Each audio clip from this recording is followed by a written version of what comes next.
thanks to my ability to whine and complain, I have managed to turn Bitchin' and my moaning. entire family against turkey.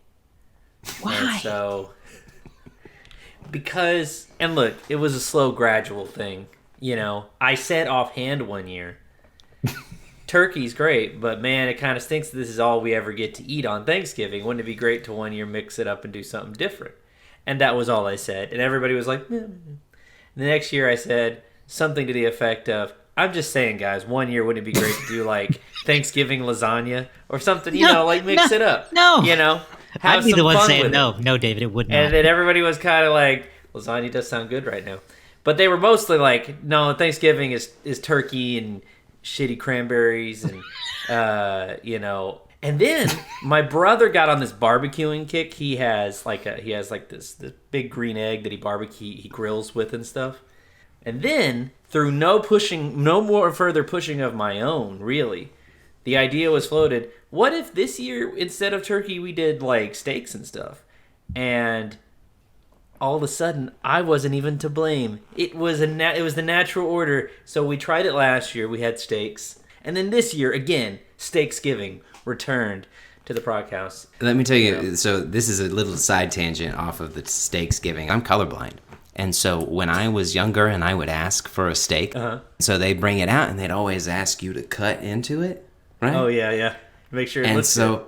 I had no idea what I was great. looking for. Yeah, every single time. And it wasn't until I was like in my 20s that I finally was like, oh, they're asking if it looks good.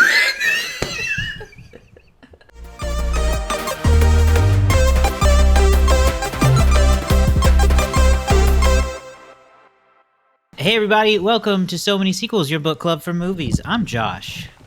I'm Garrett. And I'm David. And welcome to the end of Family and Food Month. We're stuffed. We're full. It's over. We're done with it. Stuffed and dressed, whatever you call it. We're eating the leftovers because it's after Thanksgiving now. Exactly. So we have one more movie this month, which, of course, we're going to wrap up the month with Planes, Trains, and Automobiles. The only Thanksgiving classic, I think, debatably. There's also Home for the Holidays. There is. Addams Family Values. I do. I like Addams Family Values as a Thanksgiving movie personally. Yes. So keep an eye out for that. We'll come out later in the week. SoManySequels.com. You can subscribe on YouTube or Spotify or wherever else you get podcasts. It's Thanksgiving weekend as we're recording this. Things are starting to probably get back into reality for everybody. I know I'm going back to the day job tomorrow. Back off the holiday grind, at least for a little bit. The period between Thanksgiving and Christmas is weird. Yeah, people are in and out. You got to pretend like you still are like plugged in, but you're not really. The whole thing is hazy. Yeah. You can't institute any new things because No. Nobody's schedules are really normal. So you have to kind of like wait until January before you can really start any new initiatives or programs or whatever it is you do at your particular job. You can't start new stuff. No, you're always just circling back till after the holidays. Mm-hmm. Let's circle this back. Let's circle this back. Wait till after Christmas. We'll get back to this. Holidays, whatever. Anyway, but during the holiday break, I know we all spend a lot of time catching up on various TV, movies, and all the fun stuff that is out streaming right now. We're out in theaters, so we're just going to spend most of this episode catching up on what we've been watching. I'm going to kick off. Well, actually, no, let's not do this yet. Rude of me. How was everybody's Thanksgiving? Oh, it was very nice. Spent the day with the fam. I was sick.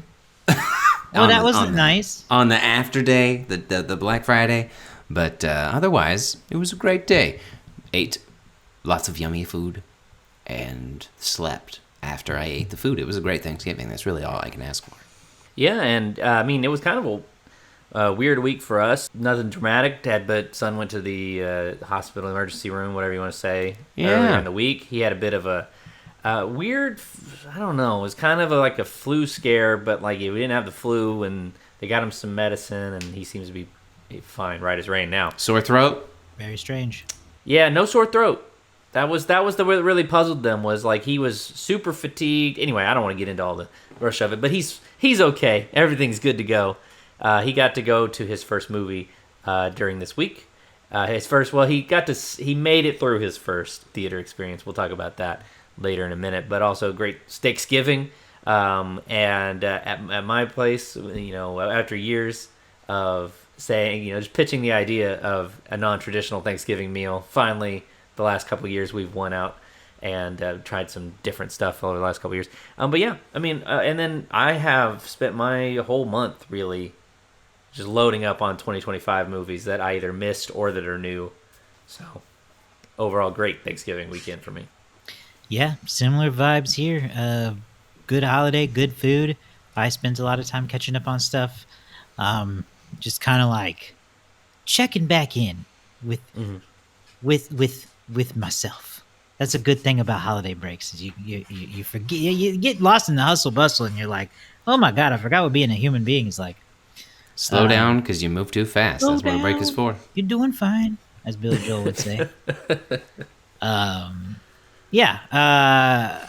I've been watching a lot of Stranger Things. That's what I wanted to kick off with. Okay. Because the final season, Volume 1, dropped Thanksgiving week. I'm not going to be talking about that because I haven't started that yet. I decided I wanted to do a rewatch of the first 4 seasons before starting this. And I'm not done yet, but I wanted to talk about that a little bit because it has been a really fun time. I like Stranger Things. Been watching it since it came out in 2016, which is crazy to think about. A show with 5 seasons and 10 years between the first and the last is crazy. One of the few Netflix shows to go this long. I mean, I don't know that it is arguably actually like the only true Netflix hit, like tentpole show. Like without Stranger Things, there is a real question of like, well, what big draw is there? And that's something to talk about down the line. Yeah, Stranger Things is huge. So been watching it the whole time. I never rewatched it though. I've always been always watched it when it came out, and then never really revisited it until now. I'm mostly through season 3 of the 4 seasons. It's a blast. It's a blast. David, have you watched it ever? I've never watched it. I didn't think you did. Garrett, I know you've watched it. I don't think I knew that David had never seen it. That's interesting. You'd like it. That's the craziest thing. Yeah. Positive of it. It's very much your vibe. But it's been so fun to rewatch. I really love season 3 where I'm at right now. Garrett, that's the one that is not mostly set, but like Steve and Robin work at the ice cream shop at the mall. And yep. Dustin's got his little girlfriend Susie that he's talking over the radio to. Like, I love that season. It's so much freaking fun. Yeah, the problem that I have with Stranger Things has always been that it takes so long, and I haven't gone back to rewatch them either. And so I would be hard-pressed to remember what season is what just based on memory. As I sit down and watch it, I would be like, oh yeah, here come the flood of memories. That's what it's been. Recall. Like, yeah. But yeah, I mean, I haven't rewatched them. I think it would be a really fun one to watch, where I'm still giving Netflix any of my money. I'm kind of curious, Josh, to ask, because I'm not watched, and I'm kind of like, you saying that it's my vibe. That's what I said about Game of Thrones. I got into that. I'm wondering if this one will stick the landing, but I want to ask you. You're saying you're having a blast. Does the show, because the show, I think even seasons 1 through 3 had those issues of like longer gaps in between new seasons. Does it feel like it still has like, it's really like coherent? It's still working episode to episode? Yes. Yes. At least 1 through 3 totally makes sense. I had this thought watching it today, and this is like not, I'm not breaking ground with this. The show is Dungeons and Dragons, without ever saying that it is. So I see it as each season is like a Dungeons and Dragons campaign. Yeah. There's some overarching story between the two, or between them, but pretty much every season is its own story, if that makes sense. There's always a cliffhanger and there's always crossover, but just like any good D&D campaign, there's always a to be continued. So yeah, I think it works just perfectly in that regard, because they always solve, give or take, the main mystery of the season. Cool. I'm excited to see what's next for Stranger Things, because I don't think it's going to go away. There's a Broadway show running right now. There's Yeah. spin-offs being discussed. I think there's still a demand for it, so it'll be very interesting. But I've been enjoying Stranger Things, so that's really. I haven't even watched any movies. I've been doing a lot of TV. And so and volume 1 of the first season is out now, or coming out now. When is the Volume half? 2 comes out on Christmas, I think, and then the series finale comes out New Year's Day. Yeah. Anyway, that's basically it for me. David, you have done a lot of movie catch-ups. I'm gonna put you on the spot and ask you about certain ones. Whack a movie. This November, I have watched 14 2025 movies from November 1st through November 30th. Dang. Impressive. And then I also watched 3 in October. That those, obviously those didn't fit into the November thing, but I watched 2 on Halloween night. So yeah, I've been on a big catch up, and I'm happy to say I saw several of them in theaters. Ooh, that's good. Well, since you're the last one to fill us in on your thoughts, what did you think of Conjuring Last Rites?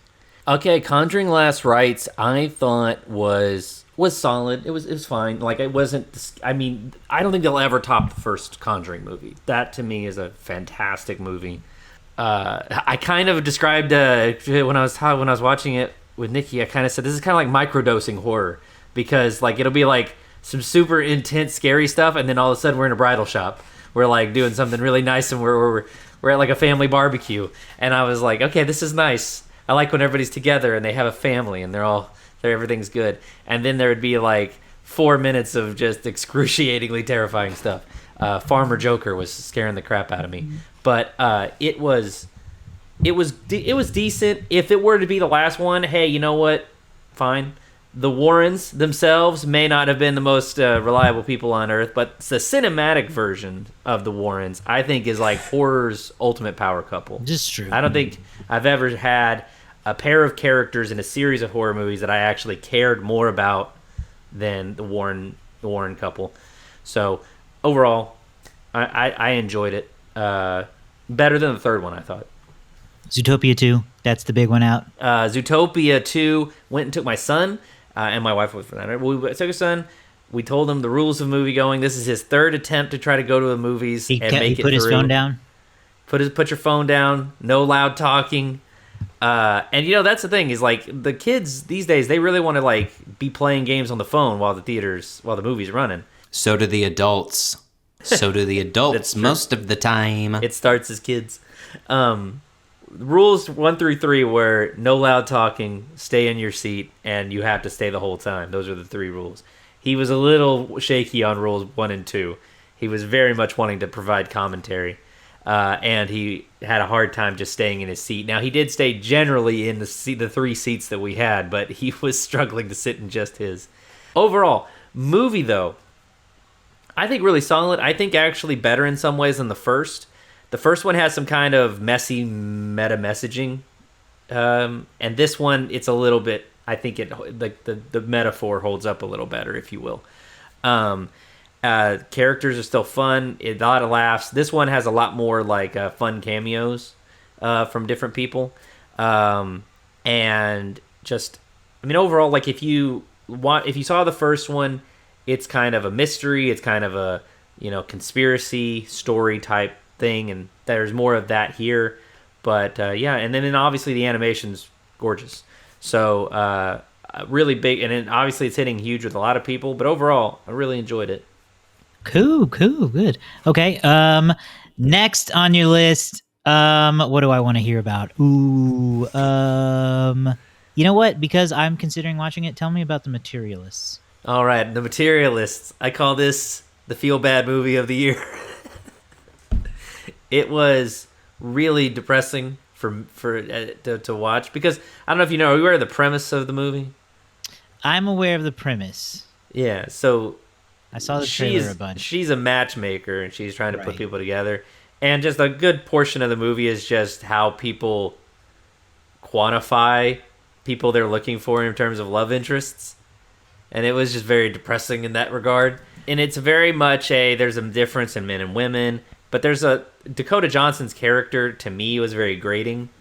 Now to others, maybe that won't be the case. To others, they may find an honesty or a sort of maturity in her character. I just found her to be kind of grating. I kind of thought that if she was a male character, she'd be like School for Scoundrels type material, the way that she would talk about things. However, Pedro Pascal's really good in it. Chris Evans is really good in it. There was a part where, but just the problems they have, I'm like, move out of New York City. This is your key problem. You're living in the most expensive city in the world. Anyway, so I feel bad. I didn't really care for that movie. But you may watch it and you may say, hey, I actually really enjoy what this movie has to say. Interesting. I've definitely heard some mixed things. I've heard what you're saying, but I've also heard some people say that it's got an interesting like a good commentary on modern dating today. So I'm intrigued in seeing what that's all about. I don't really know, but I might stream that. It is a different perspective. And then I'm going to ask you about the last one. This is the big one. When we recorded last week, we didn't even know if we'd get to see this one this soon. Mm-hmm. But you did get to go see Wake Up Dead Man, the Knives Out mystery. Shout out to Eaton Square Cinema here in Tulsa, yes, who is the only theater in town to have gotten it, which is awesome. I also saw that a couple theaters in Oklahoma City popped up with locations too. So great news for Oklahomies who are looking for the Knives Out movie. There are some options out there. But tell us the most spoiler-free way you can, because I don't want to know anything. I will. Wake Up Dead Man, and yes, shout out to Eaton Square 6 here in Tulsa. I couldn't believe it when it came through. There was a part of me as it was going that I was enjoying it so much, and I thought to myself, I need to really think, am I enjoying this because I've just enjoyed the last ones and I'm just really easy to please? Are other people going to take away different things? So I was trying to be really hypercritical or hyper analytical while watching it. And I got to say, it's really good. It's just really good. And I know that Garrett, I think you were lower on Glass Onion than I was.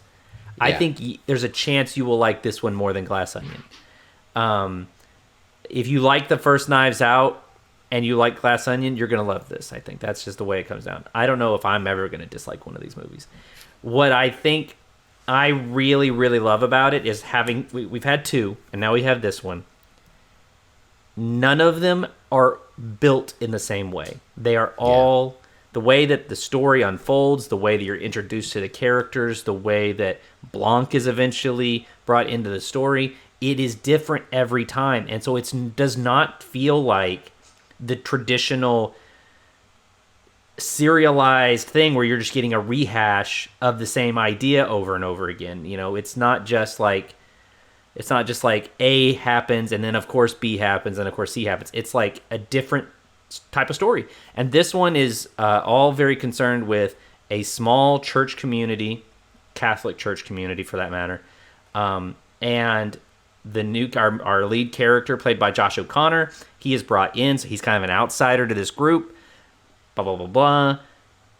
Murder. And then, eventually, Benoit Blanc comes in, and it's the kind of clash between Benoit Blanc's character and his personal beliefs and Josh O'Connor's character. And not so much that they dislike each other, but there's a fundamental difference in how they see the world and how they work together.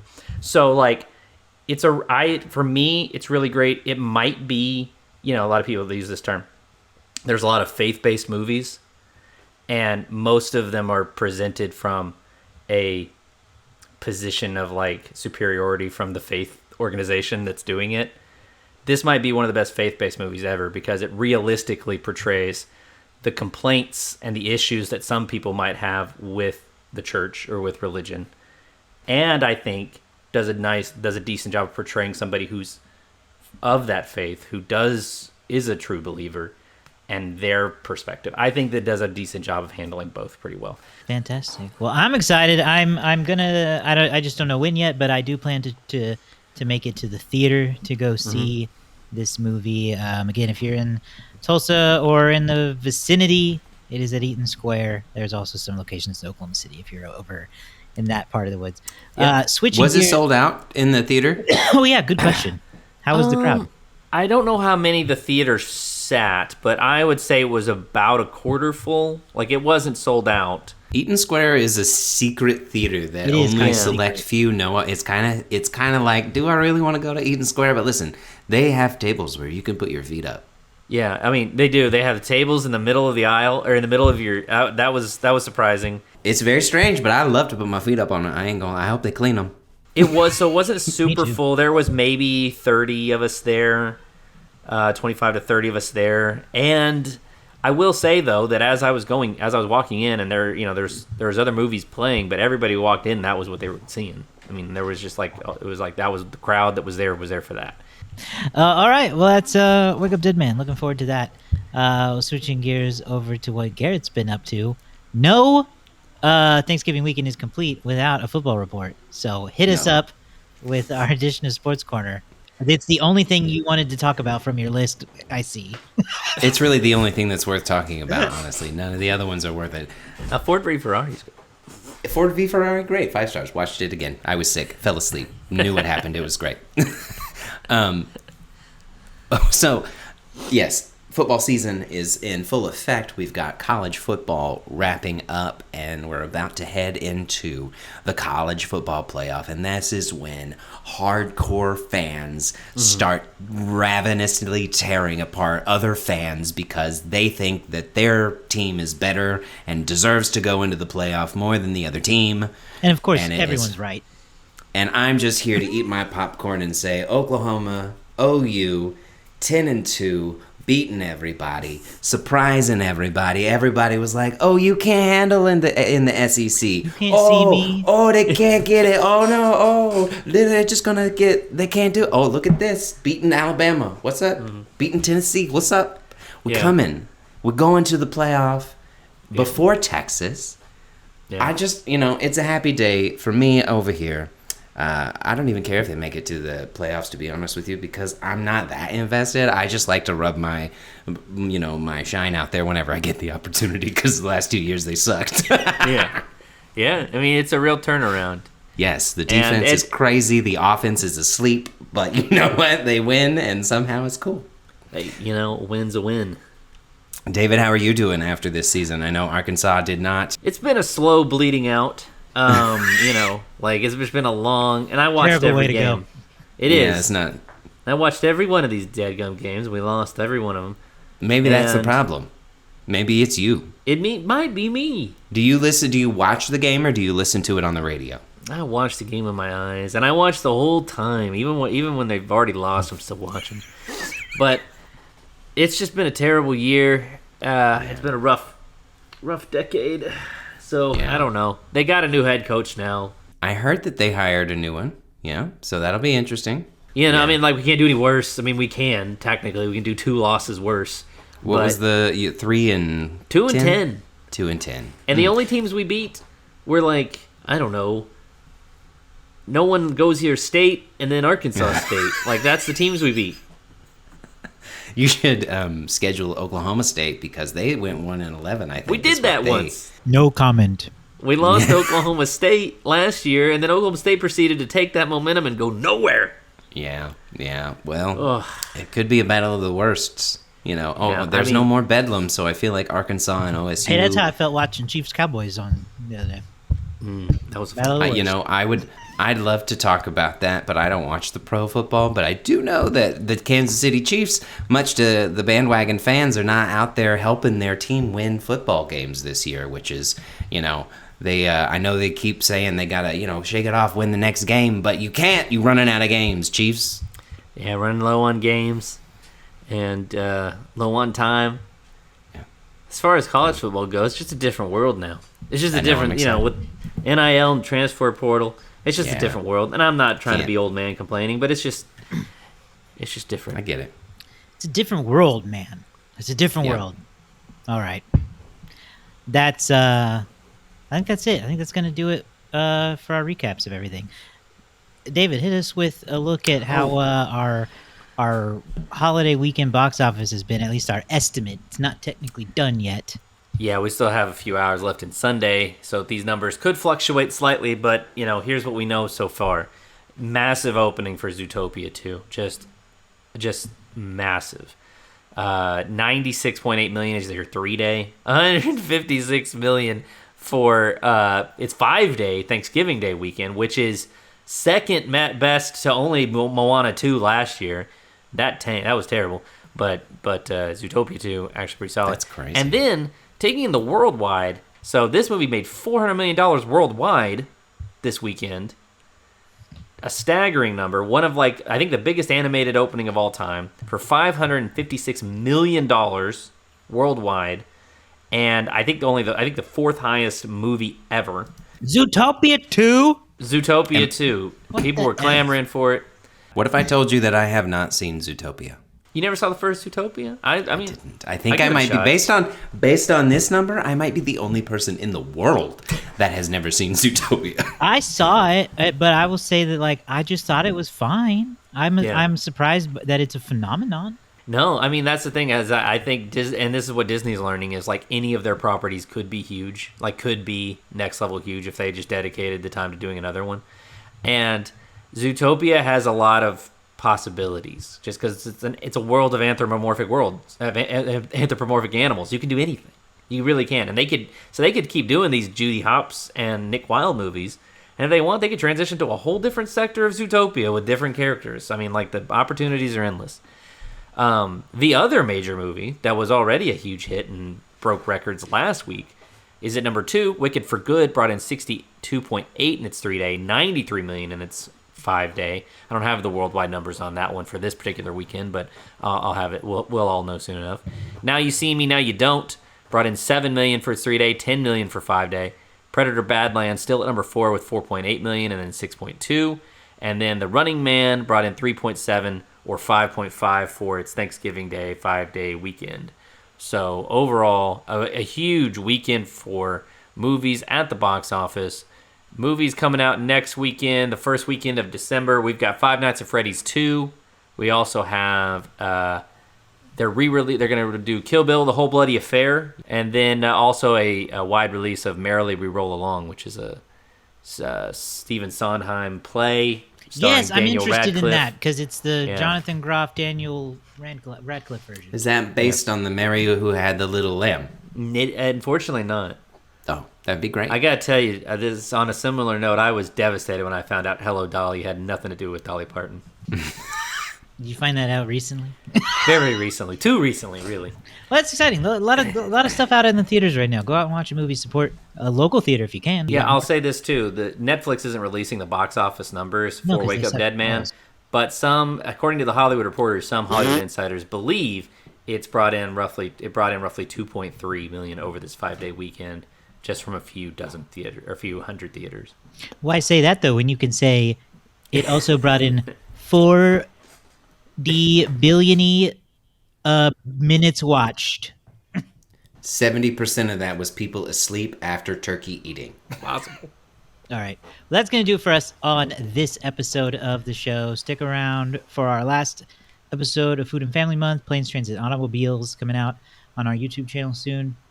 Also, on Spotify, Apple Podcasts, or wherever else you get podcasts, you can go to SoManySequels.com and find those links as well as our social media. Go check us out on Facebook, Instagram, all that fun stuff at So Many Sequels Pod. You can find us there. Again, SoManySequels.com. That's where you find it.